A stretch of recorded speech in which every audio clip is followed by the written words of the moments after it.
Question. What kind of bear is best? That's a ridiculous question. False. Black bear. Fact. Bears eat beets. Oh. Bears. Beets. Battlestar Galactica. Bears do not...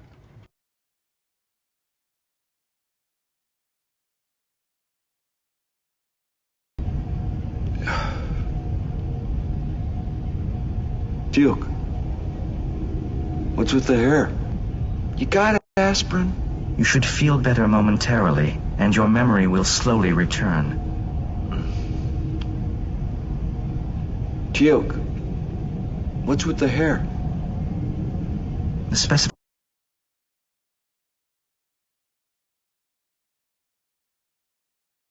Yeah, Bob. You remember Bob? The guy that's gonna launch a nuclear attack? You got any more abuse you want to hurl my way? Or are you ready to go in here and take care of Bob?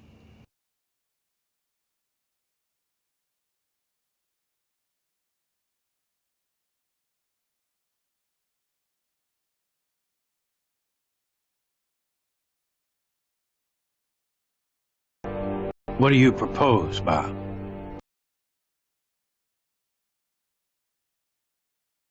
When in doubt, C4.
And I hope you got your iced coffee ready, because we're going to dive into a lot of different topics today.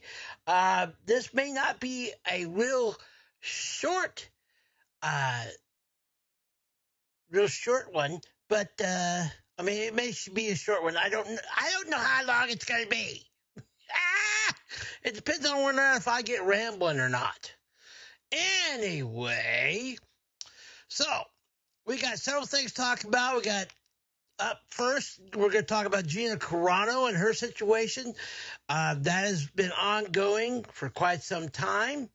And then we're going to talk about some gaming news, and even that this month is stress relief month, apparently. So let's get into it, shall we? Let's switch on over here.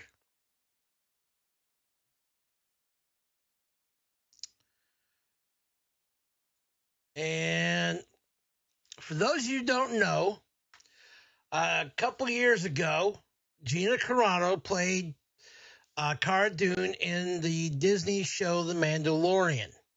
And they summarily fired her pretty much without cause, and they did it through social media and basically tried to destroy her life.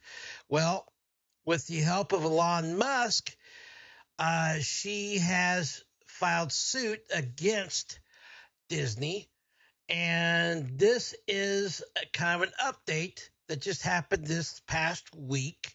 2 days ago, this article is written. It says Gina Carano responds to the court victory in lawsuit against Disney. Disney, up to this point, has been kind of like they have been stalling, I think.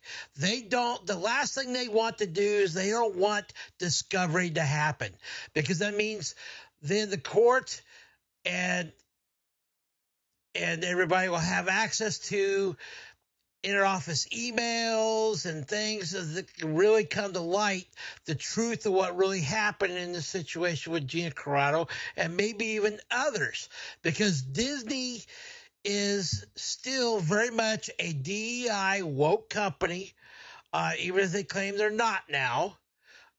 They still believe those same things. It hasn't stopped, and they are trying to sweep away this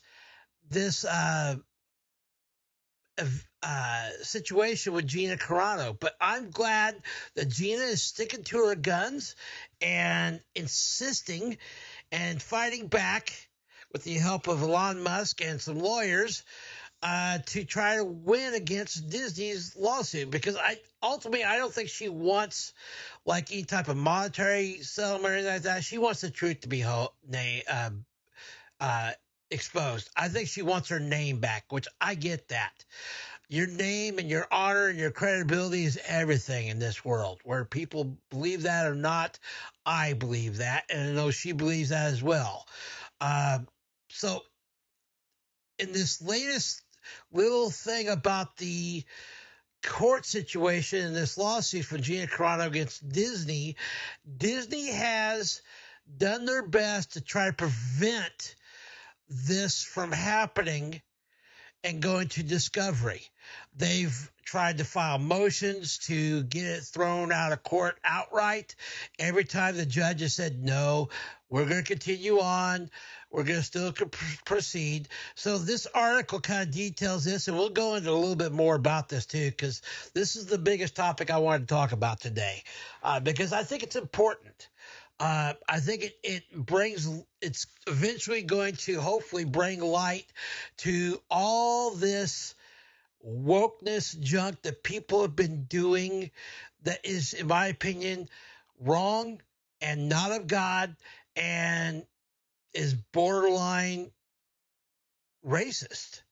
And I know I just said the R word and I wasn't supposed to do that, but they claim they're not, but they are definitely picking and choosing who gets to succeed in Hollywood and who doesn't. And that's just wrong. It should be on meritocracy, like it was before all this stuff. And what President Trump is wanting to bring back as well. He's even gone on record saying that. Anyway, I'm rambling. Gina Carano responds to the court victory in lawsuit against Disney. A small breath of fresh air as judge orders Disney to turn over actor pay records. The legal battle between Gina Carano and Disney has just entered a new and potentially game-changing phase. Yeah, they're getting into discovery. This is where the truth is going to come out. Following a federal judge's decision to grant Carano's motion to compel, Disney has been ordered to turn over key internal compensation records tied to The Mandalorian, Ahsoka, The Book of Boba Fett, Andor, The Acolyte, and the upcoming The Mandalorian and Grogu film. The ruling forces the entertainment giant to hand over verified spreadsheets and actor contract data within 20 days. This just happened this week, so they got 20 days, so basically a little over 2 weeks, to get this stuff back to the courts. A significant victory in Carano's ongoing wrongful termination lawsuit. Now, Carano has responded public to the development with a calm but firm statement expressing both gratitude and resolve. And you can actually go see this over here on X. By the way, links to these articles and everything, and Gina Carano's response even, is all in the description of this live stream, so you can check out all this stuff for yourself. Gina Carano posts here. By the way, she's responding to her lawyer. Gene Scherer is her lawyer that's been assigned to her to help her out with this case via Elon Musk. This is a small breath of fresh air. Arduous process. Small. A breath of fresh air in this long, arduous process. If I can speak. I am grateful to the court for moving so quickly. I look forward to the details of my case becoming public. See right there. She wants it to become public, and I can't wait to see it, because that means the House of Mouse is going down, baby. They can stop all this stupid junk they've been doing. Anyway. She's waiting for the case to go public and clearing my name, which will allow me to continue doing what I love without such brutal discrimination.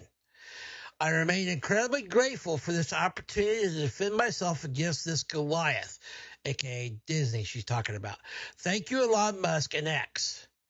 And here is the motion to compel, and actually I went and found it online.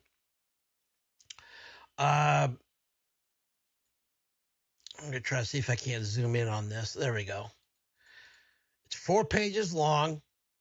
The U.S. District Court, Central District of California. Gina Carano, the plaintiff against the Walt Disney Company. It's an order granting in part and denying in part plaintiff's motion to compel. Now, I'm not going to read all this because it's a bunch of legalese that I don't even really understand, because I'm a penguin, not a lawyer. Anyway,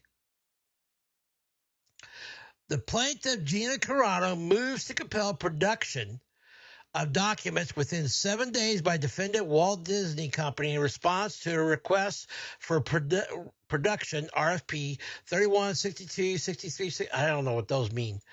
Across these disputed RFPs, the root substantive and material question relevant to the parties' claims or defenses is what information plaintiff needs on its own terms or to provide to her testifying damages expert in order to help establish the amount of compensation she could have reasonably expected to earn from her employment with Walt Disney.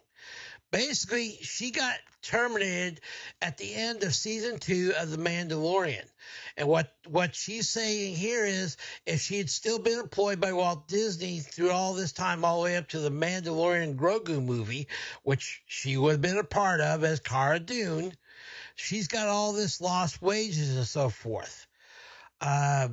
The court has carefully reviewed the parties' arguments and evidence in the joint stipulation and accompanying exhibits, the pleadings with the respective claims and defenses, as well as the damage amounts in controversy, their joint discovery plan describing the parties' relative access to information, their relative resources, and the relative burdens or expenses involved in satisfying the disputed discovery.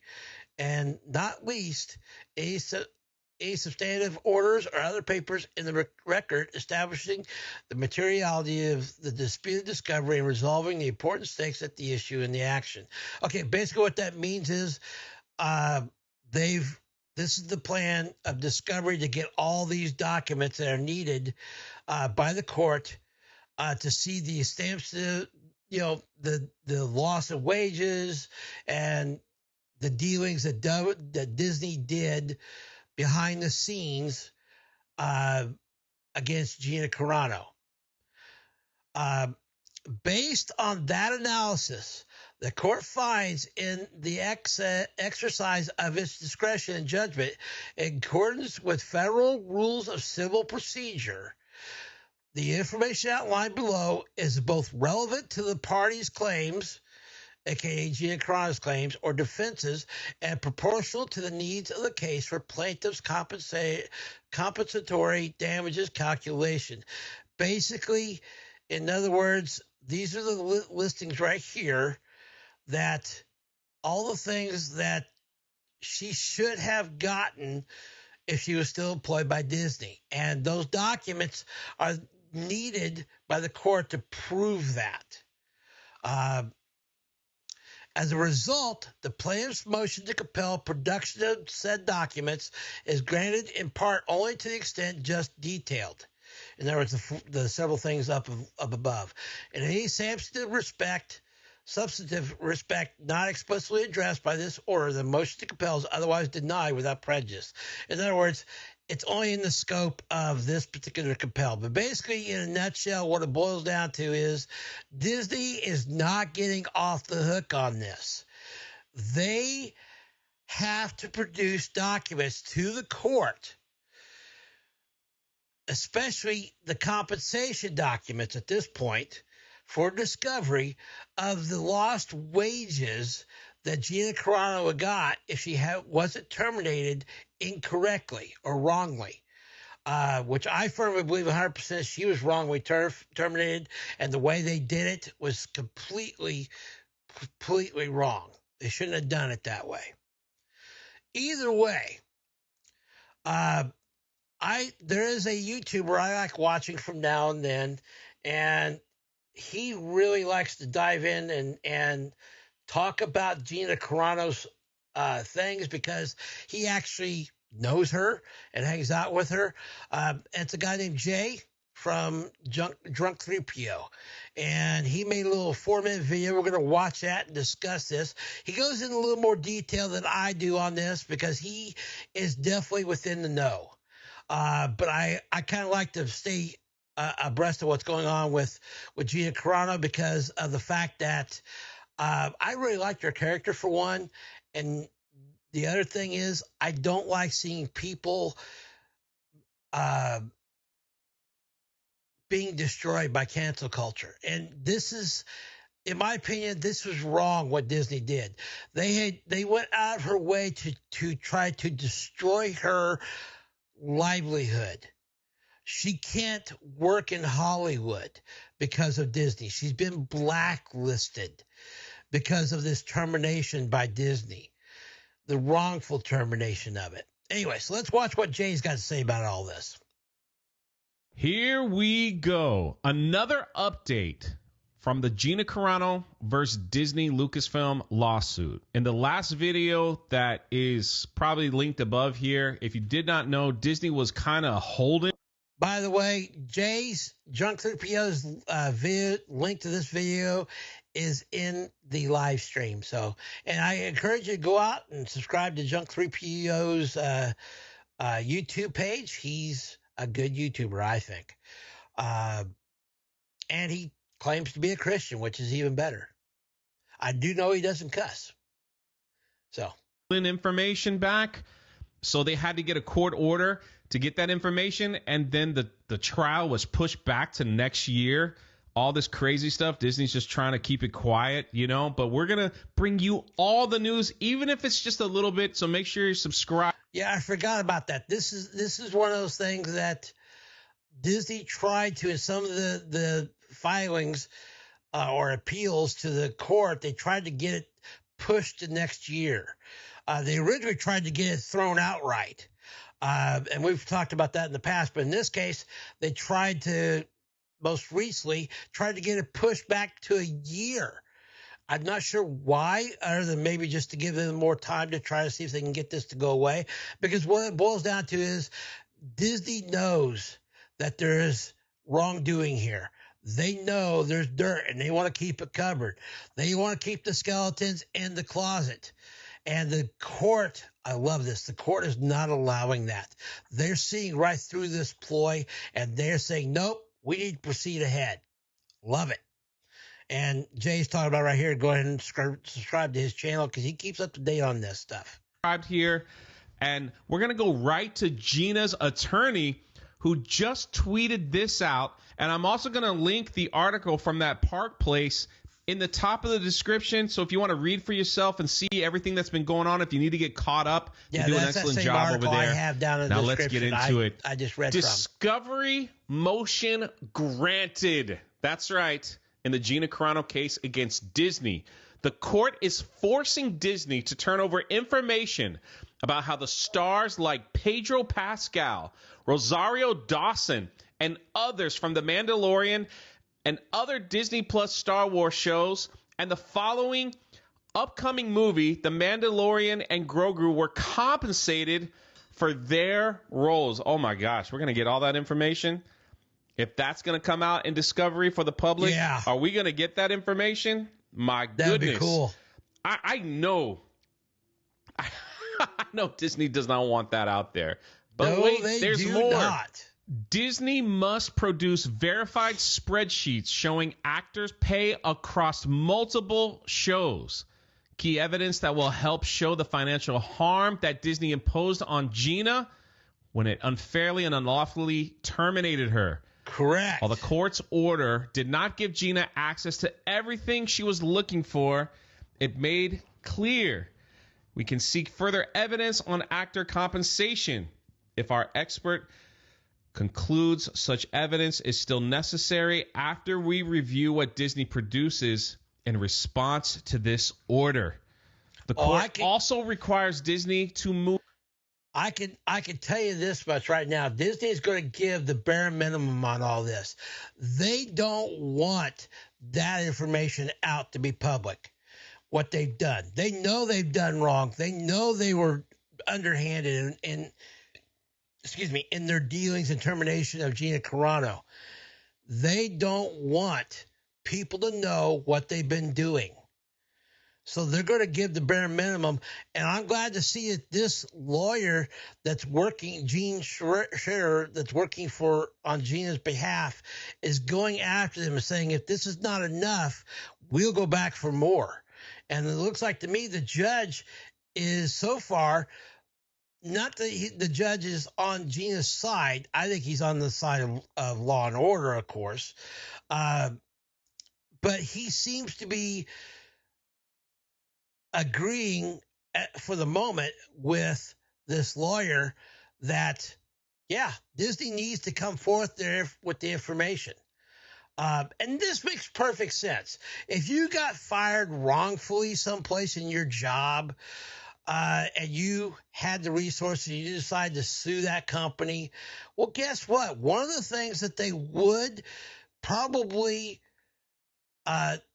ask for in discovery would be the records dealing with your pay and what you and in the compensation and loss of pay due to being fired if it was wrongly terminated. That's all they're doing right here with Gina Carano. That's all Gene Scherer is doing, is getting those documents. And the judge is like saying, this is like any other case. We would be doing the exact same thing with other cases like this. It doesn't matter if it's Disney or who it is.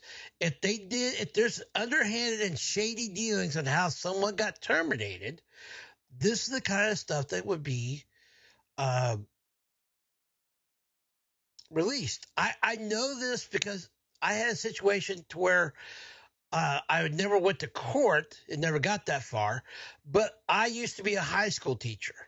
And I had a situation to where the teachers union contacted me about a situation that the administration was wrongfully trying to terminate me. The administration still found a loophole to finally replace me, but I did nothing wrong. And the teachers union, they just didn't have the financial resources to go after the administration for this.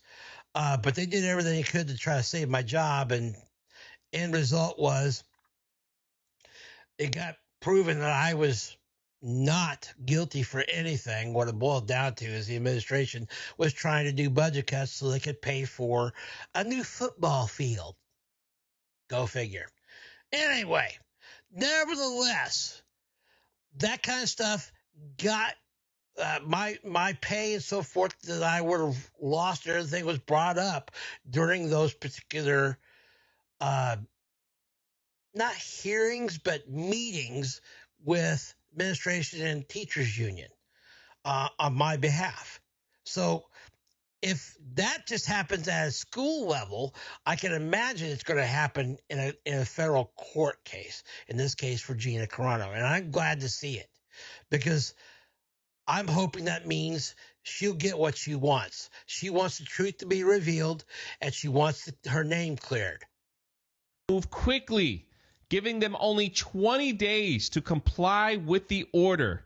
Yeah, the order 20 shows days. The court won't let Disney bury relevant information in this high-stakes battle by playing procedural games. This is like, what is this, the third time that Disney has lost in their shuffling of their feet, in their motion to get this thing dismissed, all this stuff? This is like the third or fourth time the judge is like, hey, Disney, you are messing up. You are not looking good here, and we're tired of you playing these games. Disney, you have got to stop this. You got 20 days. You got 20 days. What happens if they don't? Somebody, listen, obviously, I'm not a lawyer, so I don't know how this works. Me neither. They fail to produce? What kind of charges could they be held against Disney, Lucasfilm, if they fail to produce this in 20 days, or if it looks like they're burying information, or they're just trying to like make excuses? Like, what's the next step in all this? Yeah, see, I didn't even think about that. Good point, Jay. What exactly happens? I mean, I don't know. I'm not a lawyer. I would assume that hopefully the court would do something if they don't agree with or comply with the compel order from the judge. I have no idea what happens next. This is where a lawyer would be able to tell you, but it's a very good question. It's a valid question. Like, do we get to the point where a judge just says, just give her whatever she wants? Give her everything. Give her everything. Give it all. This is wild. This just proves to me that Disney's trying every tactic that they can to get this case just hush, quiet, thrown out, whatever. And they're playing these games that they're losing. They're losing. Like, we don't have to give them all the information. No, the judge won't care. Like, nobody cares about this case. Let's just laugh at it all. Well, think again, buddy. Because they aren't laughing. And these are like progressive judges. Let's back it up a little bit of what you were saying. Like, do we get to the point where a judge just says, just give her whatever she wants? Give her everything. Give her everything. Give it all. This is wild. This just proves to me that Disney's trying every tactic that they can to get this case just hush, quiet, thrown out, whatever. And they're playing these games that they're losing. They're losing. Like, we don't have to give them all the information. No, the judge won't care. Like, nobody cares about this case. Let's just laugh at it all. Well, think again, buddy. Because they aren't laughing. And these are like progressive judges, from what I'm reading. These aren't like your conservative style judges from what I'm seeing here. So that's another blow to this company. Anyway, let me know your thoughts in the comment section below. What could be next? Okay. So, what do you think about the Gina Carano case? I think it's kind of cool that it's moving forward. That Disney's not going to get away with what they've been doing all this time.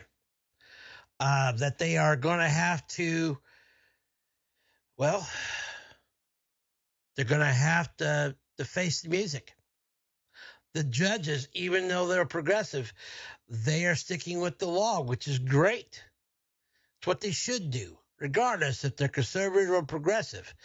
They're called to judge impartially on the rule of law. their job, and I like the fact that that's happening right now, because then it gives us all hope that this court system, especially our federal court system, is not as bad as we think. That there are still people out there that believe in honesty and integrity and the rule of law. And this judge is one of them. Good on him that he's insisting upon that. Sorry, Disney, you can't weasel your way out of this. They're still trying, and I bet you they're going to. It should be interesting what's going to happen in 20 days to see if whether or not they comply with this compel to produce these documents for discovery. But either way, let's switch gears here. Now that we've done with all that tech mess and everything, all right, got some Sony news and gaming news. Sony is actually canceling Sweet Baby Inc. games. Now, if you don't know who Sweet Baby Inc. is, they are a game distributor or game consultant that is pushing this DEI stuff big time in video games. There's an article right here that says Sony is canceling Sweet Baby Inc. games. All eyes are on Nintendo and their new Switch 2. By the way, just yesterday, they originally had Nintendo on a separate situation. Nintendo actually had delayed the pre-orders, but I guess they went back on task, and now they're turned the pre-orders back on. It's funny how that worked, especially since I'm not going to get into all the tariff stuff, but that's kind of what I'm wondering if somehow it is a link to that somehow. Nevertheless, Sony may be doing even more to help the video game industry behind the scenes. Gothic Therapy, the YouTube channel run by husband and wife team, Master of the TDS and Writing Raven, recently reported that Sony has canceled a bunch of contracts for games that have Sweet Baby Inc. attached to them. If you don't remember the name Sweet Baby Inc., it's the consulting firm that is largely blamed for infusing the games they're hired to consult on with stupid, woke garbage. Exactly. They're only one of many such firms, but they were dragged into the limelight when their work on the Suicide Squad killed the Justice League, which, by the way, we've talked about on this channel, because I honestly believe they did Kevin Conroy, my Batman, wrong in that game by having Harley Quinn tie him up on a park bench and shoot him in the head. Still bothers me. That was because of Sweet Baby Inc. By the way, that game is pretty much non-existent now. I think the last time, this was a $60 game when it came out. I think you can get it for maybe $3. Last I saw. That's because nobody wants it. Nobody wants to buy it. It was a massive failure. Since then, more information about Sweet Baby Inc. has come to light, such as their CEO's use of underhanded methods to get video game developers to hire them.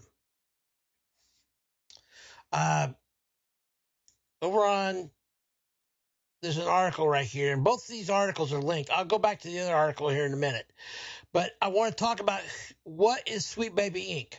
Elon Musk says video games are woke as debate intensifies. The company has an interest in diversity and inclusion.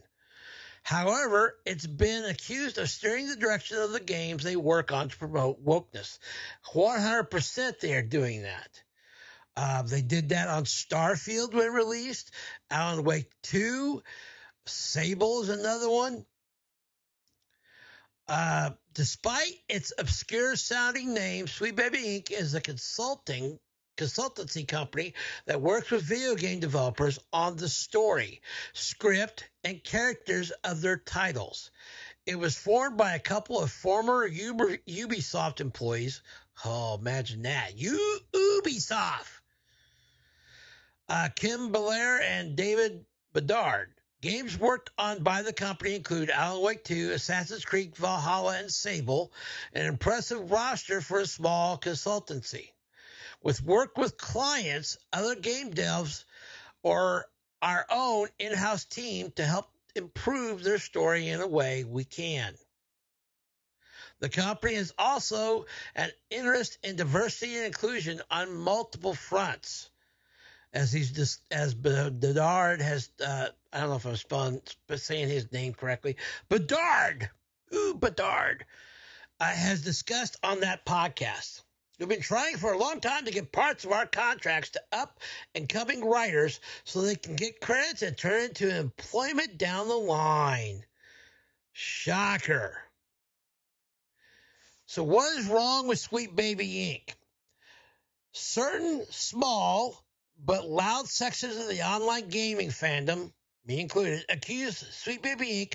of steering the direction of the games they work on to promote wokeness in video games. Just play some of the games. 100% is that case. They are pushing the ideology big time. So it's kind of good to see that Sony here is pushing back finally. I think they see the writing on the wall that if they've been allowing these games showing up as their list of options to get on their platform, aka the PS5, that they're going to lose money. Since their exposure, games with Sweet Baby Inc.'s involvement have consistently bombed. The latest being South of Midnight. Yeah, that just released. Apparently at last one company has had enough. And according to Gothic Theory's inside source of Sweet Baby Inc., Sony wants them out. Good for Sony. I love it. The list Master of the TDS and Writing Raven posted in that video has some big names. There's a new God of War game getting canceled, which is huge. It's because it was being helped by Sweet Baby Inc. As one of the Sony's premier franchises right now, I'm sure a new one will be made at some point, but a delay means either that it was an offshoot of the main series they can do without, or the sequel was on the wrong track and needs to be fixed before it goes into development. Spider-Man The Great Web was going to be a live service multiplayer game featuring various spider people from the Spider-Verse, like, oh boy, Miles Morales, as if there were any doubt, Spider-Gwen, Spider-Man 2099, and more. Spider-Man 2099's Miguel O'Hara. Notice who's missing from that? Peter Parker. By the way, I'll say it again. Peter Parker is Spider-Man. Miles Morales is Miles Morales. That's what it is. Peter Parker's always been Spider-Man and always will be Spider-Man. There's nobody else who's Spidey. All right. That's like saying somebody else could be Batman or somebody else could be Superman. No. There's only one original Spidey, Peter Parker. And they don't like it because, remember, this DEI movement and everything that's still around, just it's slowly, hopefully being completely phased out. But there's a mantra that we talked about a while back in Hollywood. what is it? Male, stale, and pale. Male, pale, and stale. Male, pale, and stale. That's what it is, I think. Something to that effect. Either way, that's why they have a problem with Peter Parker. The leaked trailer of the Spider-Man and the Great Web, which I will embed below, we could watch that maybe, made it look like the game was very much in line with the Insomniac Spider-Man games of the past several years, which, by the way, I will not own Spider-Man 2. As much as I would love that because it has Venom in it, the story centers more on Miles Morales than it does on Peter Parker. And there's parts in it that you actually play in a DEI situation. Like, for example, how Miles has this, and there's nothing wrong with someone being represented as a deaf person in a video game. Just to go out of your way, though, to kind of shove it down your throat, that's the part I have a problem with. There's a part in that game, Spider-Man 2, that you actually, and you can't skip it, you have to actually do it. It's part of the story. Miles has this deaf friend, and you end up playing the game for about a good 20 to 30 minutes as a deaf individual. You have no sound going on, and in the game, you're, I guess, moving around. I'm not sure exactly what it is you're doing because, like I said, I've not played the game, but I've seen other people play it. I've seen other people talk about it. And it's one thing to be someone that's, disabled in a game. I have no problem with that. It's just when they stress it, when they go out of their way to say, okay, there is no Peter Parker here, or Peter Parker gets moved to a B role in a Spider-Man game and gets pushed for Miles Morales being the top dog and all this DEI stuff. I don't like it. In the trailer below right here, apparently it did noticeably seem that like Peter Parker was absent. I think that was him doing the voiceover narration, but I didn't see him in any of the actual gameplay. That seems to dovetail the ending of Marvel's Spider-Man 2, the game I was talking about, which I didn't play, but I've seen the ending online, in which Peter Parker retires so Miles Morales could be the only Spider-Man. That does not ever happen. I just talked about last week in Penguin Thoughts about Spider-Man 4 coming out and how it's based off of the One More Day or Brand New Day story in the comics. And then One More Day run by Michael Straczynski, that the reason why they did One More Day and got rid of the marriage between Peter and MJ is because they were going to have a child, and that means Peter would be growing old as the child grows old and would be aged out as being Spider-Man. Now, why would they do that if ultimately they're going to do like what they did in Spider-Man 2 here to replace Peter Parker with Miles Morales? That would not happen in the comics. You know why? Because the Miles Morales comics don't sell as well as Spider-Man comics do. Why? Because Spider-Man, once again, is Peter Parker. I'm so tired of people trying to replace him.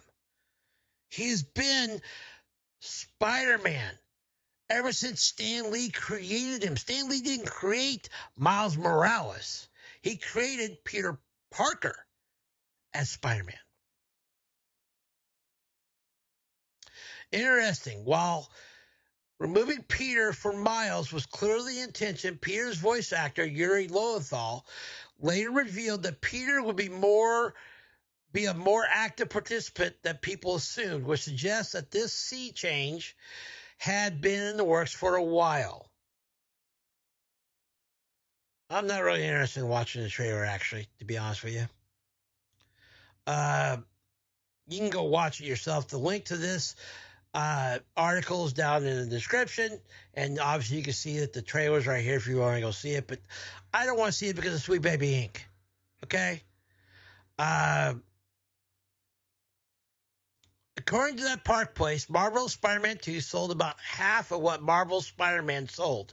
Now, that game I do have, and I like it. Suggesting that people aren't as jazzed about Miles Morales as Sony, Insomniac, and Marvel clearly want them to be. Similarly, God of War Ragnarok, which had Sweet Baby Inc. attached to it, wasn't played nearly as often as the previous game. But the biggest hit had to be Concord. By the way, that's the game. That's the game Concord. That's the game that Sony released, and 2 weeks later, it does not exist. You can't buy it. You can't play it unless you already have it. And actually, they took the servers down. So I don't know if there's a way to actually even play that game if you really wanted to. But who would want to? The game Sony wanted to start a Star Wars-like franchise, but it's such a devastating failure, it was canceled 2 weeks after its release. And Sony later closed in-house developer Firewalk Studios. A company like Sony can't maintain that kind of pattern.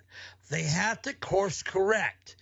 Because unlike Disney and some of these other companies that are woke, Sony is finally getting a clue. Wait a minute. DEI and woke means you go broke. We can't have that. Sony likes making money. And good on Sony. I don't care if that's the only motivation they got. I'm glad they're just moving away from it. Because maybe other game developers will move that direction as well. I like it. So, anyway, before I get to the last subject here, which was kind of wild, saw this. I want to know what your thoughts are. If you got any comments or ideas on this, I'd be more than willing to hear them. So go ahead and post down there below. But what do you think? I am personally glad to see that a company like Sweet Baby Inc. is getting their comeuppance. Because they have done nothing but try to turn every single game they touch into DEI and wokeness. And I don't know about you, but as a gamer, when I play a video game, I don't want to be preached at by a political ideology or a religious ideology. I use video games to kind of like, I don't know, unplug from real life. It's supposed to be a distraction. It's supposed to be a momentary pause on the chaos and everything that is life. That's what movies were supposed to be. That's what TV shows are supposed to be. It's what video games are supposed to be. And I, for one, can't wait for the DEI stuff to go away completely. I want it completely 100% gone. I don't want the lives of those that work at Sweet Baby Inc., their lives destroyed. I just want them to go find other jobs or do something else. I want that company, or better yet, Sweet Baby Inc., stop the DEI mandate and wokeness and just help game developers create good stories and non-woke, non-DEI stories, ones that they could be proud of to be a part of in a video game. Anyway, there you go. That's my 2 cents rambling on that. Okay, so my last story here, this one's kind of wild. I came across this. Marvel posts on YouTube an 8-hour-long clip of Wolverine breathing for National Stress Awareness Month. And I'll show you what that looks like. We're going to go back and read this article. But here you go. Here's Wolverine just breathing.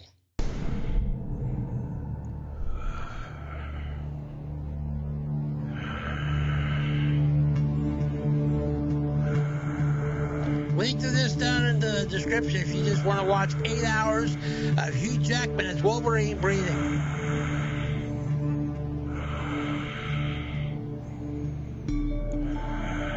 Well, there you go. He's breathing. I'm not going to watch 8 hours of this with you guys. But if you're really like, I don't know, I want to go watch that, then more power to you. Marvel's post of an 8-hour clip. It says, feeling stressed? Marvel's here to help, as the company has just published an 8-hour-long breathing exercise featuring Hugh Jackman, decked out in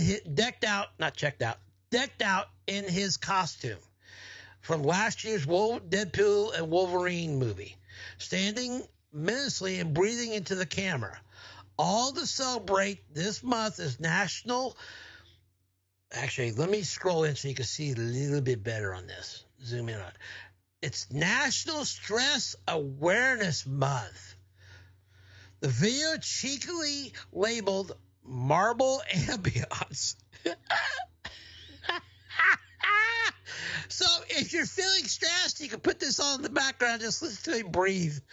Has an equally tongue-in-cheek description, which reads, April's National Stress Awareness Month, so deep breath and feel your adamantium bones melt away. If